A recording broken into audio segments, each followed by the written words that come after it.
what is it about your campaign that, I have to put it this way, doesn't seem to ignite the interest, at least of the people who are being polled here? I'd say a couple things. One is, let's talk about Iowa and New Hampshire and talk about them separately. Iowa. First of all, the structure of the race hasn't changed at all from the beginning. You know, if you're looking at all these polls in combination, what you find is Senator Clinton, Senator Obama, and myself in the 20s. Now, if you see some big change from going to 27 to 25, then to me that's virtually meaningless at this stage. But here's the important thing to remember. That structure not having changed really means something for the long haul, because Senator Obama is approaching $5 million spent on television. Senator Clinton is 3+. I haven't run a single television ad now, and I'm not on television here. So that's going to change, and will change soon. But what that means, I don't think people in Iowa, let me start with Iowa, I don't think caucus goers in Iowa will vote for you because of your television ads.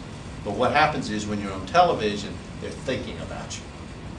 And that allows you to get into the equation. So I think the fact that I have stayed in that structure for months and months and months while they're bombarding the airways with, you know, $8 to $10 million of television at this point is amazing. And so I feel very good about where I am in Iowa. New Hampshire, I think I spent more time in Iowa in 2004 than I did 2003, 2004 than I did in New Hampshire. I'm not doing that this time. This time I'm investing myself and my resources into New Hampshire because I think New Hampshire is crucial. I see a different environment in New Hampshire than Iowa, and here's what I mean. I think that, and I hear it constantly, and I don't think I'm imagining it. The polling, I think, backs it up. I would be willing to bet you at least 80% of New Hampshire primary voters have not decided who to vote for. At least. I think that what's happening what happens in the early stages is, well, Clinton, I know that name.